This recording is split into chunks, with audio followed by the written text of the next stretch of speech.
Assalamualaikum warahmatullahi wabarakatuh.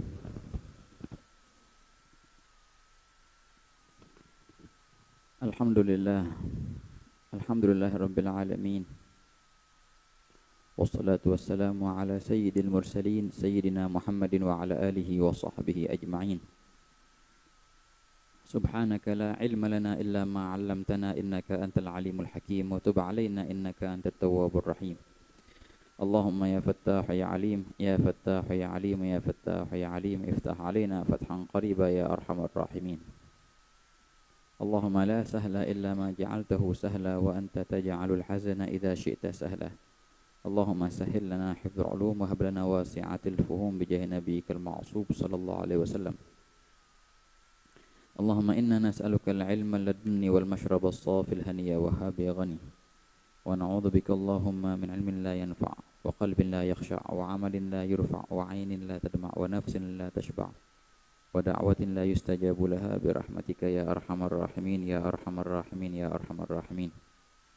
نوينا التعلم والتعليم والتذكر والتذكير والنفع والانتفاع والإفادة والاستفادة والحث على التمسك بكتاب الله وسنة رسول الله والدعاء إلى الهدى والدلالة على الخير ابتغاء وجه الله ومرضاته وقربه وثوابه سبحانه وتعالى. نوينا ما نوى به أسلافنا الصالح، نوينا ما أحاط به علم الله تعالى من حسن النيات. Ini kesempatan ikhwan, kita lagi duduk di masjid. Mari bareng-bareng kita niat i'tikaf. Yang sudah niat i'tikaf alhamdulillah, yang belum mari kita niat bareng-bareng dengan Al-Fagir talgin niat i'tikaf. Dimulai dengan nazar i'tikaf, kemudian baru niat i'tikaf.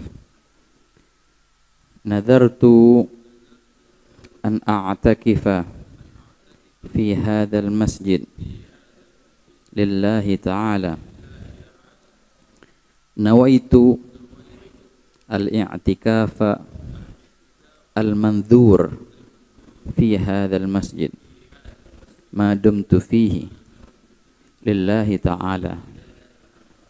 Alhamdulillah, alhamdulillah rabbil alamin. Senantiasa puja dan puji syukur kita haturkan kehadirat Allah Subhanahu wa taala atas limpahan hidayah, inayah, taufik kepada kita semua, hingga alhamdulillah dalam malam yang mulia ini yang penuh barakah, yang penuh dengan rahmah zahir dan insyaallah rahmat batin.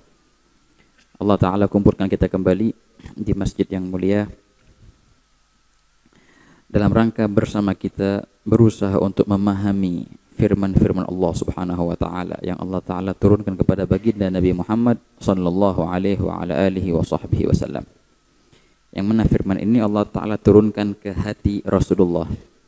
Nazala bihir ruhul amin ala qalbika. Kemana turunnya? Ke hatimu, kata Allah taala.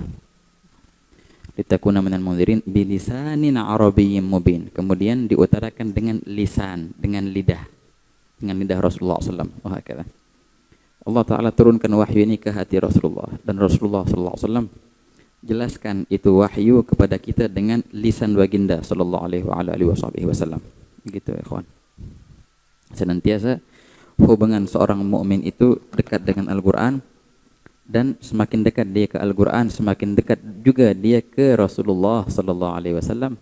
Semakin dekat juga dia ke hati Rasulullah sallallahu alaihi wasallam. Semakin sering juga disebut oleh Rasulullah sallallahu alaihi wasallam, karena Quran ini tempatnya di hati Rasulullah yang baginda utarakan dengan lisannya. Wahakadha. Itu suatu makna minal ma'ani yang kita dengar dari Sayyidil Habib ala kulli hal. Baik, bismillah ikhwan. Akhir pertemuan lalu kita selesai dalam pembahasan surat Al-Fatihah. Ya, surat yang penuh dengan banyak pelajaran, banyak hikmah. Satu ayat kita bahas ayat per ayat. Kalau seandainya kalau kita bahas di mana, kalau kita baca di tafsir ulama yang mentafsirkan Fatihah itu banyak sekali, dan panjang lebar.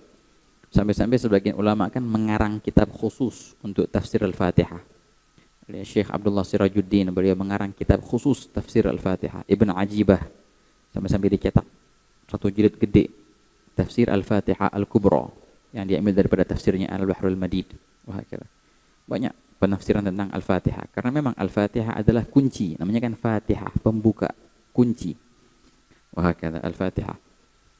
Wahakadha. Insyaallah sedikit bisa kita memahami apa yang kita baca dari Al-Fatihah. Nah, jangan lupa nanti kalau lagi sholat, tiap-tiap sholat renungkan makna itu yang kita sudah fahamkan. Bismillahirrahmanirrahim. Terus Alhamdulillah, Ar-Rahmanirrahim. Diulangi lagi rahmat lagi. Habis itu Malik Yaumiddin. Kewibawaan yang luar biasa. Iyyaka na'budu wa iyyaka nasta'in. Pengakuan kita kepada Allah Ta'ala. Janji kita kepada Allah Ta'ala. Iyyaka na'budu, hanya kepadamulah kami menyembah ya Allah.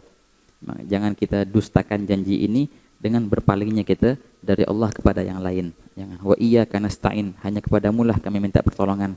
Juga jangan kita dustakan janji itu dengan kita mengemis-ngemis daripada makhluknya. Enggak, udah. Iyyaka nasta'in.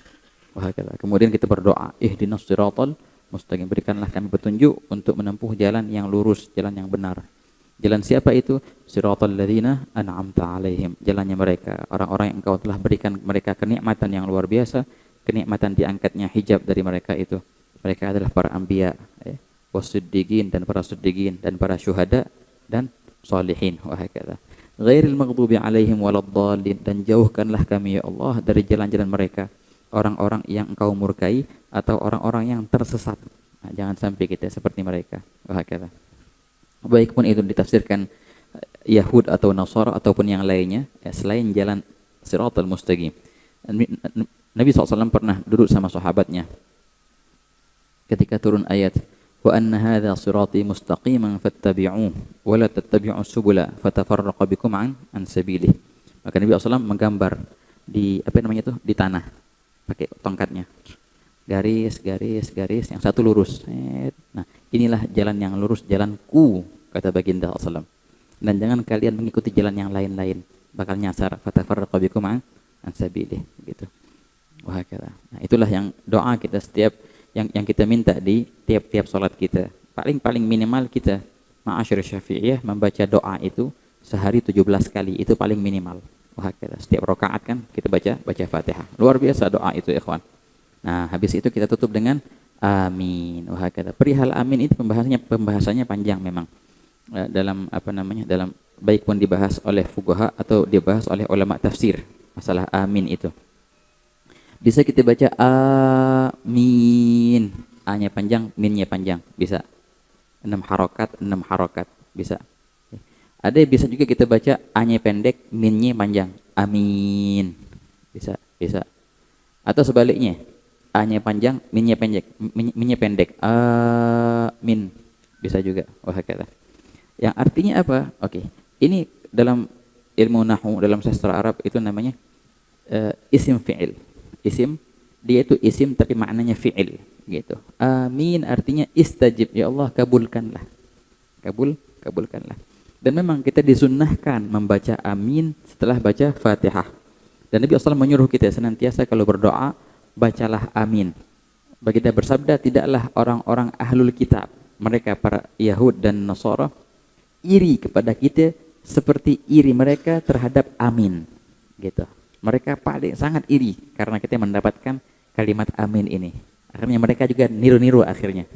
Yang sebenarnya inilah khususiyah umat Rasulullah sallallahu alaihi wasallam. Amin. Nah, tapi jangan ditasydidkan ya, fuqaha membahas. Jangan mimnya pakai tasydid. Amin. Nah, itu bisa batal. Bisa batal kalau di salat. Kenapa? Karena maknanya berbeda. Maknanya menuju. Di Al-Qur'an wala aminal baitul wala aminal gitu. Menuju al-baitul haram. Nah, itu artinya menuju. Artinya jauh. Nah, bisa batal salat kalau ditasydidkan mimnya. Ada khilaf di antara ulama di situ. Wah, kata ikhwan. Imam Al-Baijuri menyebutkan dalam hasyiahnya, ya, disunnahkan juga kita membaca doa antara kedua ini, waladhdallin dan amin. Ada waktu yang kecil tuh. Nah, kata beliau ini di antara waktu yang mustajab doa di situ. Sampai-sampai beliau menyebutkan bagusnya kita baca doa apa? Rabbighfirli wa liwalidayya. Itu di antara doa yang dibaca di antara waladhdallin dan amin. Sering kali kita dengar dari beberapa sesepuh dari ulama Nusantara kita, mereka baca gitu waladhdallin, habis itu diam-diam Rabbighfirli wa liwalidayya. Amin gitu. Itu memang ada referensinya di kitab Hasyiyal Baijuri ala ala Abi Syuja' ala kulli hal. Itulah ikhwan perihal tentang Al-Fatihah. Nah, di sini sekarang insyaallah kita akan masuk pembahasan surat yang baru. Yang tadinya Al-Faqir mau mulai dari belakang dari surat An-Nas dan ke atas, tapi pas di istikharahin enggak, kita ahsan mulai dari surat Wad-Duha. Nah, kita akan bahas sekarang perihal surat Wad-Duha dan turun ke bawah. Wad-Duha alam nasyrah. Ya, wah kita sampai An-Nas, kemudian ntar baru naik ke Wal-Laili idza yaghsha.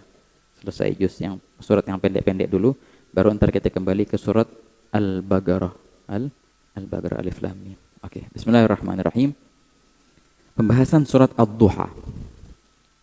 Sebelum masuk ke pembahasan surat Ad-Duha ya ikhwan, dalam ilmu tafsir, mungkin antum sering dengar ya, ada yang namanya asbabun nuzul. Asbabun nuzul itu dalam tafsir. Kalau dalam ilmu hadis ada namanya asbabul wurud, ya, sebab datangnya hadis itu. Kalau Quran sebab turunnya ayat itu. Penting sekali untuk penafsir, untuk orang yang belajar tafsir, untuk memahami apa itu asbabun nuzul dan dari mana kita bisa mencari cerita tentang asbabun nuzul. Wah kata. Ini dibahas pembahasan yang panjang lebar tentang asbabun nuzul dalam ilmu usul. Usul apa? Usul tafsir. Ada bab khusus yang membahas tentang asbabun nuzul, apa definisinya asbabun nuzul dan syarat-syaratnya asbabun nuzul. Dan dari mana kita bisa ambil asbabun nuzul. Oke. Al-Imam Az-Zamzami dalam mandhumahnya yang syarahnya itu disyarahkan oleh Al-Habib Muhsin Al-Musawa Nahjut Taisir. Kalau mandhumahnya mandhumah Az-Zamzamiyah.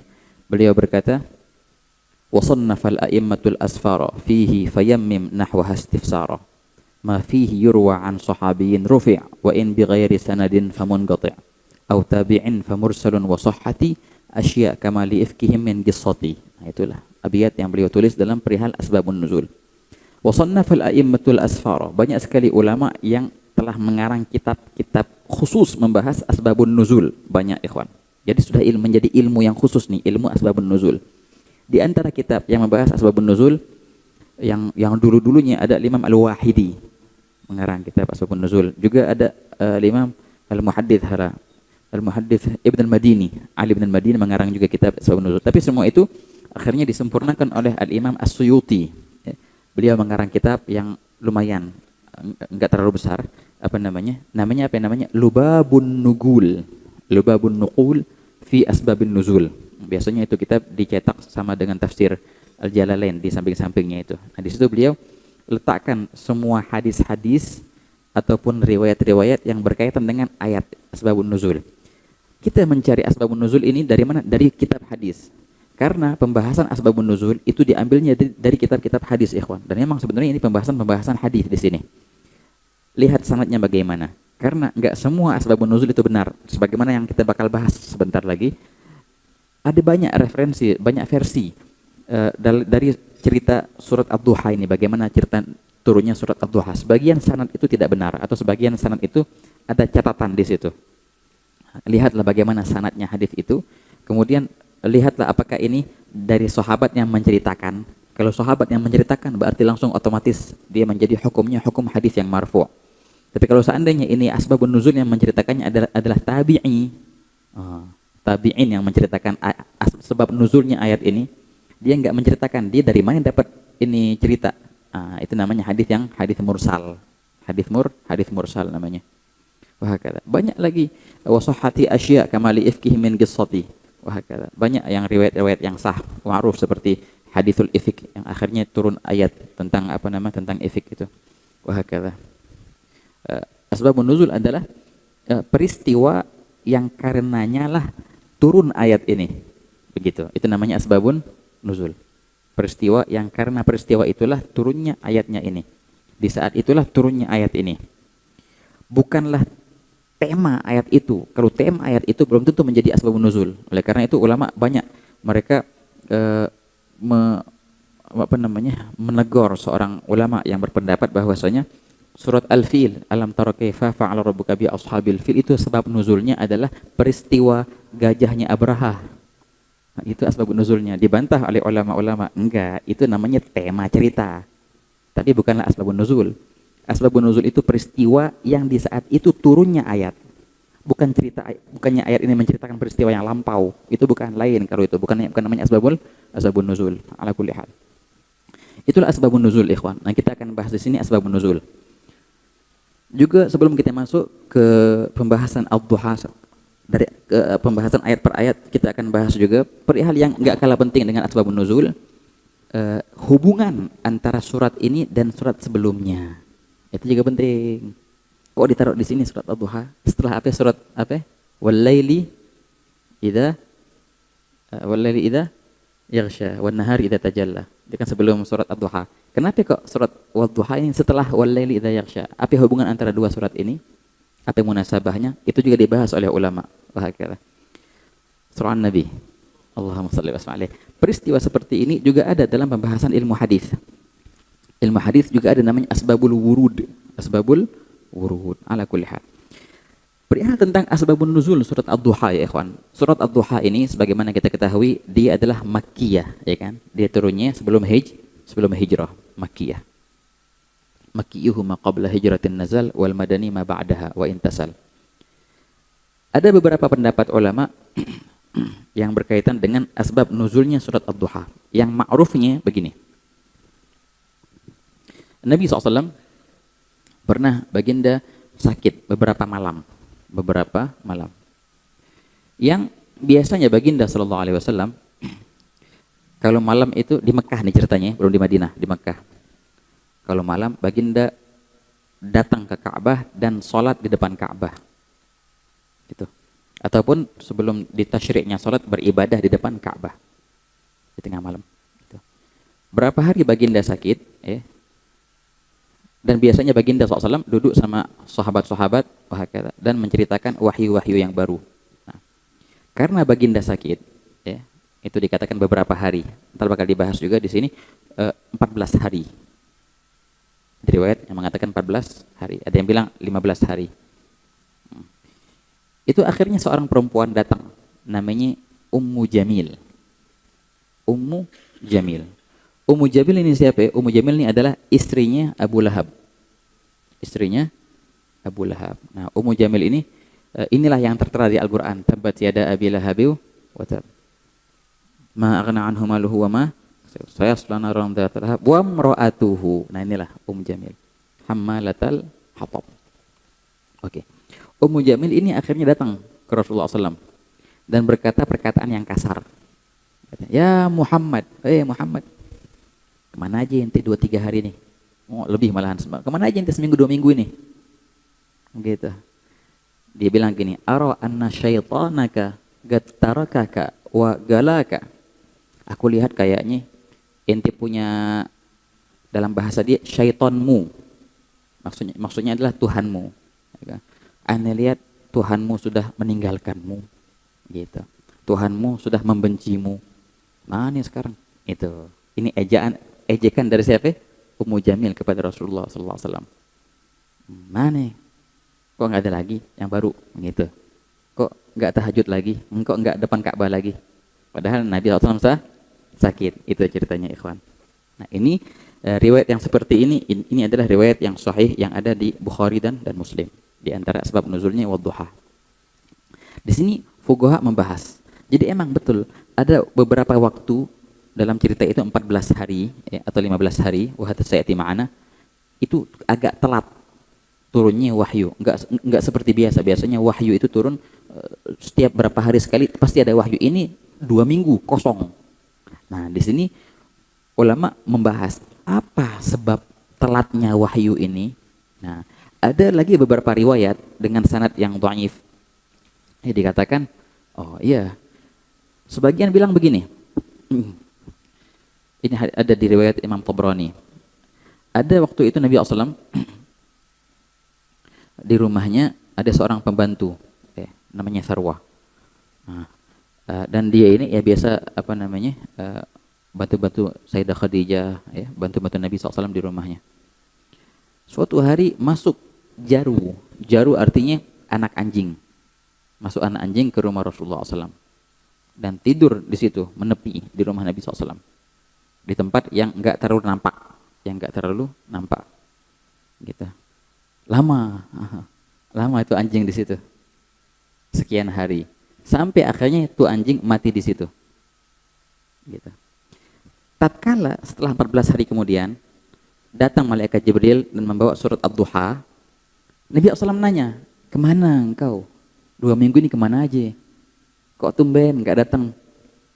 Malaikat Jibril jawab, di rumahmu ada sesuatu yang mencegahku untuk datang. Bingung Rasulullah SAW. Akhirnya bilang ke pembantunya tadi, Farwah, coba lihat ada apa di rumah. Oh, tahu ada anjing. Nah, habis itu malaikat Jibril berkata, inna kami para malaikat tidak memasuki rumah yang ada anjingnya atau yang ada patungnya dalam riwayat. Patung sama anjing, kalau rumah ada patung, ada anjing, malaikat tidak masuk, begitu ikhwan. Itu riwayat. Wa ala kulli hal. Nah, kalau kita merujuk ke riwayat yang pertama tadi, ketika datangnya Ummu Jamil, karena ini adalah riwayat yang sahih. Ketika datang Ummu Jamil itu, namanya sih julukannya Ummu Jamil, tapi kalau ulama kita ngebalik, bukan Ummu Jamil, Ummu Gabih. Ummu Gabih. Tapi ala kulli hal. Nah, ketika Ummu Jamil datang, mana yang katanya ente punya syaitan enggak datang lagi, kayaknya sudah putus kalau bahasa kita ya. Sudah putus, sudah meninggalkanmu dan dia sudah membencimu. Maka langsung turunlah ayat ini dengan 2 sumpah, wadduha wal laili idza saja, demi waktu duha dan demi waktu malam bila mana dia sudah gelap. Ma wadda'aka rabbuka wa ma qala, membantah apa tadi tuduhannya Ummu Jamil. Ma wadda'aka, sungguh tidak meninggalkanmu, rabbuka, sungguh Tuhanmu tidak meninggalkanmu, wa ma qala, dan dia tidak membencimu, gitu. Nah, jadi pas ini asbab nuzulnya, ini Al-Qur'annya. Ketika kita memahami asbab nuzul, baru kita faham kok apa ceritanya langsung Allah Ta'ala bilang Allah tidak membencimu, Allah tidak meninggalkanmu. Tahu-tahu ada peristiwa sebelumnya, yang karena peristiwa itulah turun ayat ini. Dan panjang lagi ntar ayat kedua, ketiga, keempat yang akhirnya. Wahakala. Ma wadda'aka rabbuka wa ma qala. Hakikatnya ikhwan, di sini ada perkara yang ajib, ada perkara yang indah dibahas di sini. Dalam riwayat yang lain, ketika Nabi SAW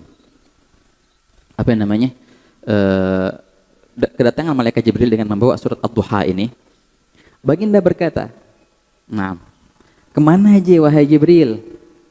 Laqad ishtaqtu ilaika, sungguh aku telah rindu kepadamu wahai Jibril. Maka malaikat Jibril menjawab, wa ana asyaddu ishtiyagan minka, dan aku lebih rindu kepadamu daripada rindumu kepadaku. Kata malaikat Jibril, tapi innama ana abdun ma'mur, tapi aku hanyalah hamba yang diperintahkan oleh Allah Ta'ala, disuruh turun, disuruh menunda ya menunda. Wah, kata hakikatnya apa? Hakikatnya ini terlambatnya wahyu ini 14 hari kah atau 15 hari kah, 2 minggu kah atau sekian hari kah, ini ya emang kehendak Allah Ta'ala, tanpa memandang adanya anjing yang di rumah Rasulullah tadi atau ada perihal yang lain. Enggak, Allah berkehendak untuk menahan. Wah, kata. Nah, itu diantara hikmah. Wah, kata. Kemudian malaikat Jibril membawakan ayat yang ma'ruf, wa ma natanazzalu illa bi amri rabbik, kami tidak turun melainkan dengan perintah. Wah, kata. Memang Allah Ta'ala yang mau untuk menunda ini, terlepas daripada sebab tundaan itu apa, tapi ini emang kehendak Allah Subhanahu wa Ta'ala. Wah, kata. Ini mengajarkan kita ya ikhwan, penting banget.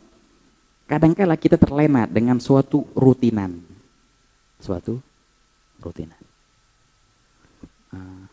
Pertamanya luar biasa nikmat, akhirnya kita biasa. Gara-gara biasa, akhirnya perkara yang luar biasa menjadi biasa. Dalam ibarah mereka, afatun ni'mah al-ilf, penyakit daripada suatu nikmat itu adalah kebiasaan, keterbiasaan kita dalam nikmat itu. Nikmat yang Allah berikan kepada kita itu besar, agung.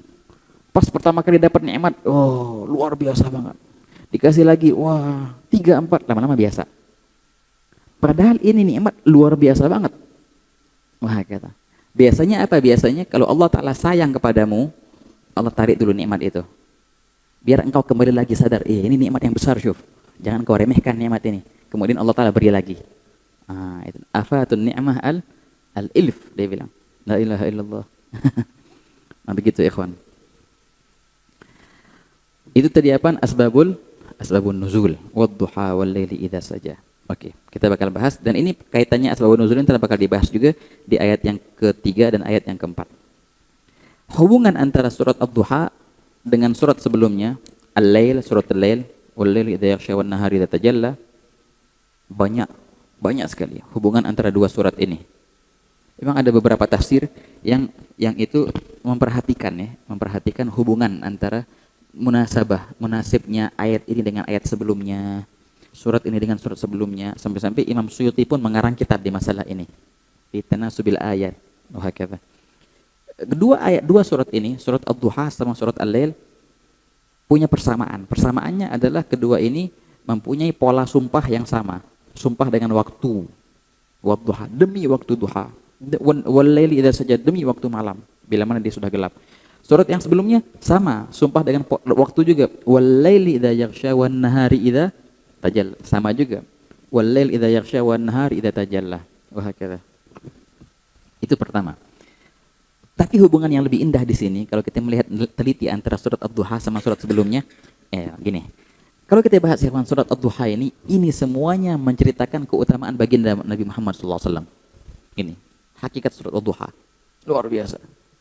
Bakal kita bahas satu-satu nanti kan. Itu luar biasa. Bagaimana Allah Ta'ala memperhatikan Rasulullah. Enggak mau hati Rasulullah tergores walaupun sedikit. Dijaga sama Allah Ta'ala. Itu diutarakan semua di surat Ad-Duha. Surat Al-Lail wal-laili idza yaghsha, di akhir surat Al-Lail itu membahas apa? Kalau kita baca surat Al-Lail, apa namanya? Wa sayujannabuhal atqal ladzi yu'ti malahu yatazakka. Cerita apa itu? Oke, lihat asbab nuzulnya. Itu cerita Sayyidina Abu Bakar Siddiq. Cerita Sayyidina Abu Bakar Siddiq. Wa ma li ahadin 'indahu min ni'matin tujza illa ibtigha'a wajhi rabbihil a'la wa la sawfa yarda. Ketika Sayyidina Abu Bakar Siddiq membeli Sayyidina Bilal. Ini kan, tadinya kan Sayyidina Bilal adalah seorang budak, budak dari Wahid minal Kufar Umayyah. Disiksa Sayyidina Bilal itu. Akhirnya Sayyidina Abu Bakar Siddiq enggak tega melihat Sayyidina Bilal ini. Akhirnya dibeli dengan harga yang mahal. Sengaja. Sama itu tuannya dibeli dengan harga yang mahal. Dibeli akhirnya Sayyidina Bilal sama Sayyidina Abu Bakar As-Siddiq. Pas dibeli langsung dibebaskan. Dalam ibarah mereka itu Sayyiduna a'taga Sayyidana. Dua-duanya luar biasa. Abu Bakar itu adalah Sayyiduna. Bilal juga Sayyiduna. Sayyiduna a'taga Sayyidana, kata ulama. Nah, ketika itu orang-orang kafir menuduh, ini Abu Bakar itu membebaskan Bilal karena memang pernah Bilal punya jasa ke Abu Bakar, makanya dibebaskan. Padahal enggak. Padahal Sayyidina Abu Bakar Siddiq membebaskan Sayyidina Bilal demi dijauhkannya Bilal dari siksaannya orang-orang kafir itu. Dan dia ikhlas. Nah, Allah Ta'ala utarakan di sini. Alladzi yu'ti malahu yatazakka wa ma li ahadin 'indahu min ni'matin tujza illa ibtigha'a wajhi rabbihil a'la. Abu Bakar ini bersedekah kepada Sayyidina Bilal. Artinya membebaskan Bilal bukan karena jasa yang pernah diberikan Bilal kepada Abu Bakar. Bukan. Semata-mata karena Allah Subhanahu wa taala, begitu. Illa ibtigha'a wajhi rabbihil a'la wa la sawfa yarda, dan nantinya Abu Bakar ini akan redha. Ini luar biasa ikhwan.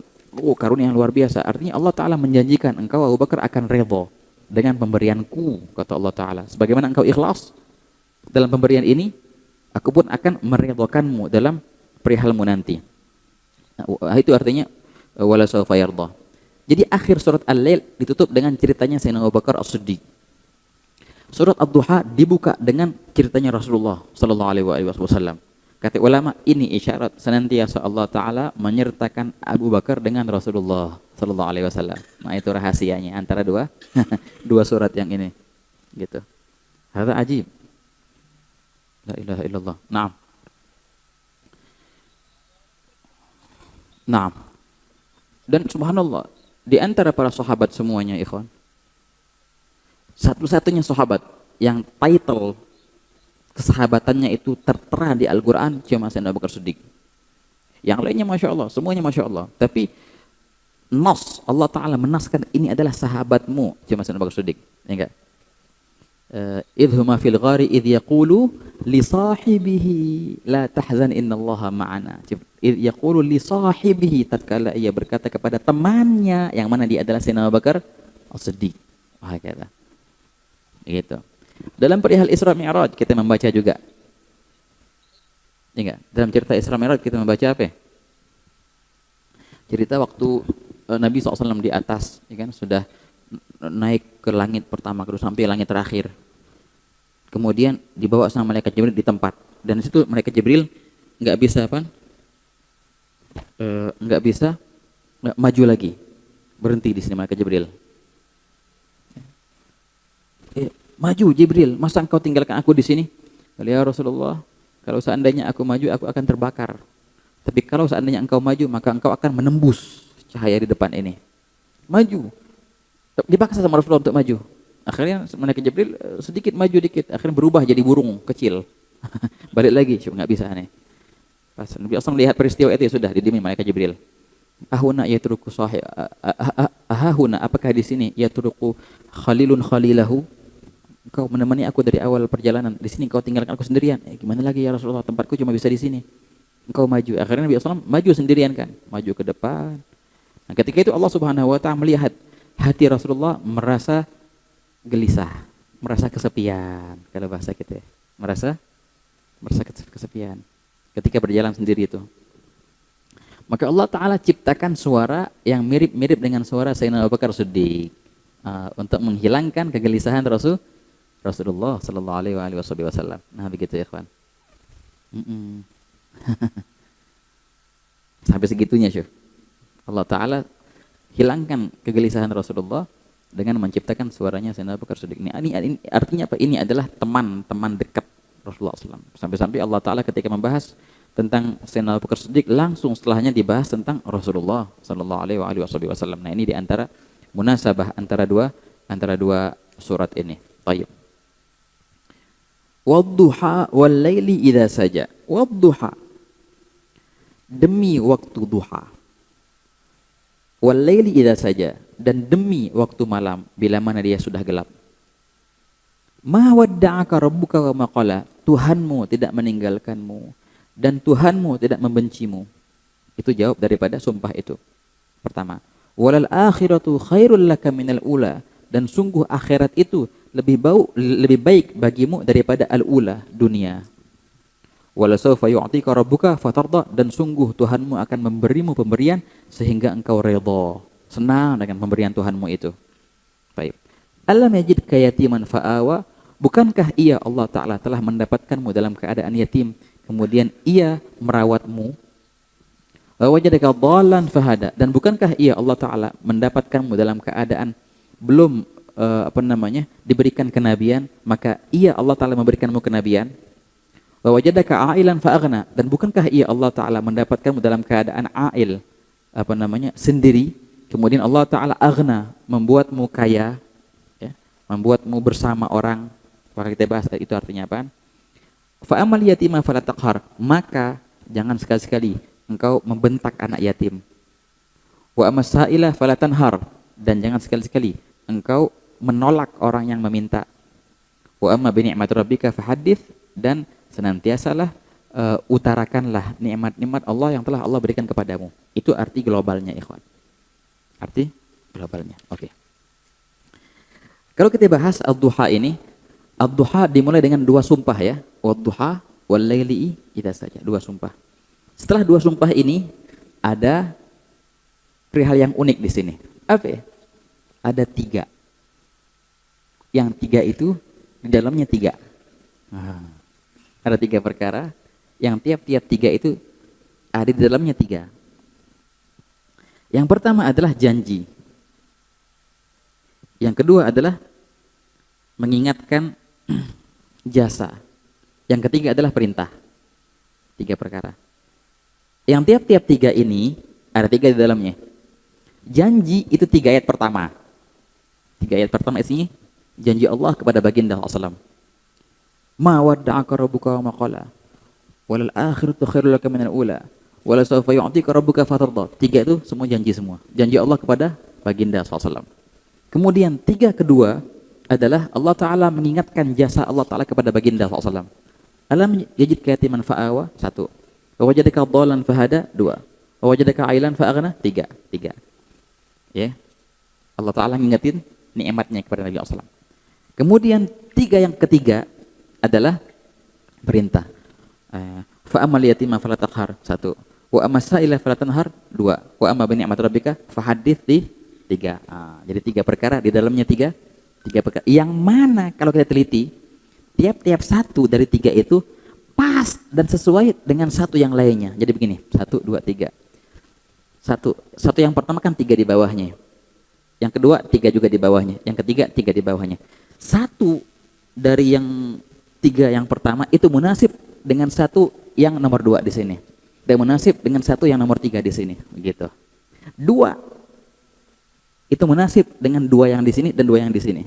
3 munasib dan pas dengan 3 yang di sini dan 3 yang di sini. Oh, ini luar biasa dari segi sastra Arab. Contoh begini, contoh. Ma wadda'aka rabbuka wa ma qala. Janji Allah Ta'ala, Allah tak akan meninggalkanmu. Dan Allah tak akan membencimu. Munasibnya dengan apa? Dengan nomor 1 di segi jasa tadi. Alam yajidka yatiman fa'awa. Bukankah iya Allah telah mendapatmu dalam keadaan yatim, tapi Allah merawatmu. Sama kan tadi, Allah nggak bakal meninggalkanmu dengan bukti. Syuf, dulu engkau yatim, Anda telantarin, kagak, Anda rawat, makanya nggak bakal Allah telah meninggalkanmu. Dengan dalilnya ini, karena dahulu engkau yatim, tapi aku rawat, kata Allah Taala. Perintahnya apa? Fa amal yatima fala taqhar. Nah ini yang munasib dengan perintah tadi, dengan yang tadi jasanya. Dulu kan engkau yatim, kemudian aku rawat. Nah, oleh karena itu ingatlah bagaimana umurmu dulu, engkau pernah merasakan keyatiman. Nah, ketika datang orang yatim, maka jangan sekali-sekali engkau bentak, sebagaimana engkau pernah merasakan masa-masa itu. Begitu, ikhwan. Sallallahu alaihi Nabi. Jelas ya, bisa difahamin insyaallah. Dan begitu pula yang nomor 2 di 1 tadi apa namanya? Walal akhiratu khairul laka minal ula. Itu ntar munasibnya sama apa? Sama wajadaka dhalan fahada. Yang al-akhirah yani hada. Khair minal ula minad dhalal. Munasibnya nanti ntar sama wa amasailah fala tanhar. Yang nomor 3 apa namanya? Wala sawfa yu'tika rabbuka fatarda. Itu munasibnya dengan apa? Wajadaka ailan fa'aghna. Dan munasibnya dengan apa? Dengan wa amma bi ni'mat rabbika fahadits.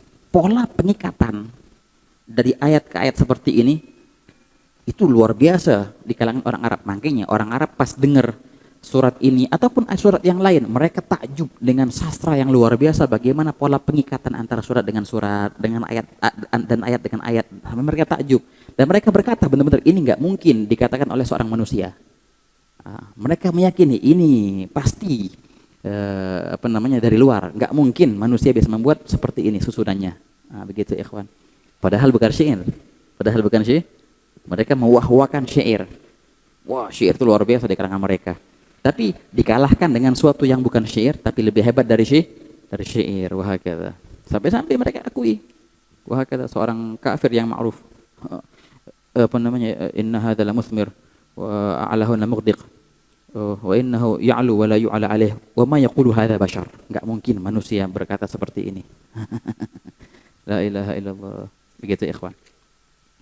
Wadduha wal laili idza saja. Sumpahnya 2. Wadduha, demi waktu duha. Wadduha. Ma'ruf waktu duha. Waktu duha adalah awalan nahar, ya. Awalan nahar yang dimulai dari terbitnya matahari sampai ketika matahari ada di atas kepala kita.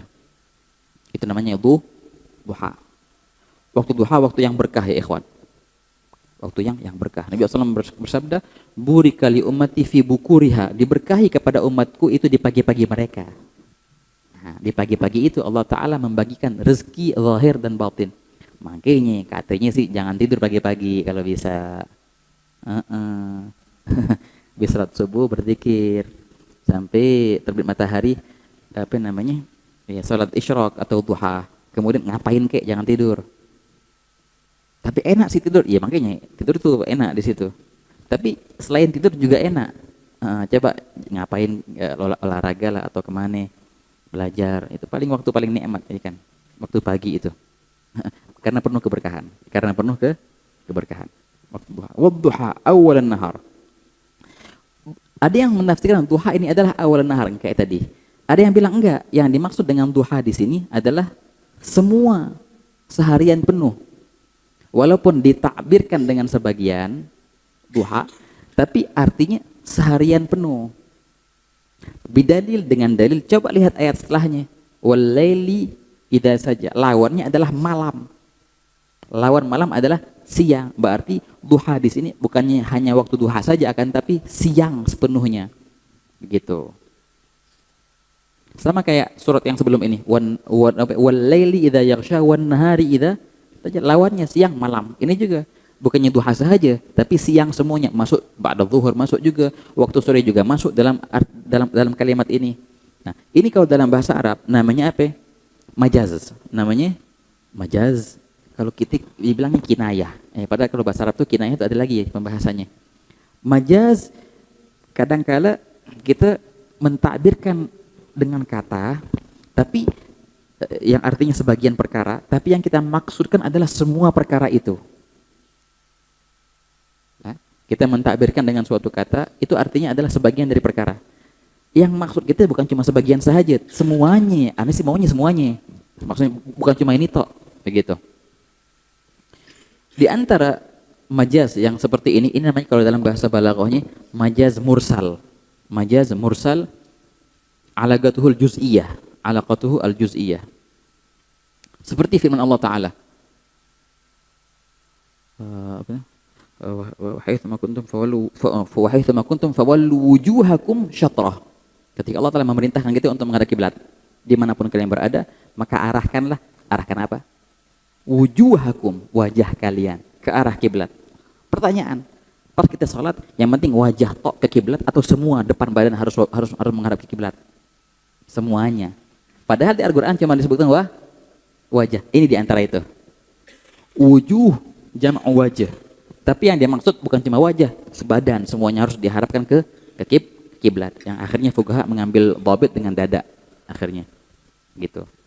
Al-Quran menyebutkan sebagian perkara adalah wajah, tapi yang dimaksud adalah semua tubuh. Itu namanya majaz seperti ini. Wadduha, duha adalah sebagian siang, tapi artinya di sini yang dimaksud adalah semua siang itu, bukan ini saja. Begitu ya kawan. Ada kebalikannya. Kebalikannya majaz mursal juga, alaqatuhul kulliyah. Apa? Kadangkala kita mentakbirkan dengan kalimat yang artinya semua, tapi kita maksud adalah sebagian saja. Itu ada kayak gitu. Naam. Ketika Allah Ta'ala menceritakan orang-orang munafik, mereka takut mati. Ketika mereka mendengar halilintar, mereka meletakkan asabi'ahum fi adhanihim. Mereka meletakkan jari-jari mereka di telinga mereka. Minas sawa'iqi hadaral maut. Coba tengok. Meletakkan asabi'ahum, jari-jari mereka. Meletakkan jari di telinga. Apakah semua jari segini dimasukkan ke telinga atau cuma sebagian saja? Cuma sebagian saja. Berarti kalimat azan itu artinya jari, asabi artinya jari, tapi yang dimaksud adalah juzuk sebagian daripada usbu' saja, enggak semuanya. Ya enggak semuanya dimasukin. Nah, ini namanya apa? Ta'bir bil kul wa iradatil baq. Kebalikan dari ini. Bahagia. Ad-duha adalah semua siang. Wal laili idza saja, dan demi malam bila mana dia saja. Oke, apa arti saja? Saja bisa diartikan dua. Pertama artinya sakana, bila mana dia sudah tenang. Nah, itu saja, tenang. Di tengah malam. Atau saja bisa diartikan dengan saja ghatta bi dhalamihi. Artinya sudah meliputi dengan kegelapannya. Gelap gulita, itu saja. Demi siang dan demi malam bila mana dia sudah gelap gulita, itu artinya. Jawabnya apa? Ma wadda'aka rabbuka wa ma qala. Sungguh ma wadda'aka, ia tidak meninggalkanmu. Wadda'a arti taraka, meninggalkan. Allah tidak meninggalkanmu. Wa ma qala, dan juga Allah tidak membencimu. Wah, kira. Ini jawaban dari tadi nih. Jawaban dari cerita apa? Ummi Jamil. Enggak, Allah enggak meninggalkanmu. Allah enggak membencimu. Gitu. Nah, di sini ikhwan ini adalah jawab sumpah. Ada sumpah, ada jawabnya sumpah. Tema sumpah itu apa? Demi Allah, demi. Itu sumpah tuh. Ente mau sumpah atas apa? Demi Allah, fulan tuh begini. Itu namanya kalau bahasa Arab jawabul qasam. Kalau kita apa yang disumpahkan gitu. Wa duha, demi waktu duha dan demi waktu malam. Bila mana dia sudah tenang. Ada apaan? Ma wadda'aka rabbuka wa ma qala. Ini temanya. Ini temanya. Ini ada hikmah yang ajib di sini, ikhwan. Ada hikmah yang ajib di sini.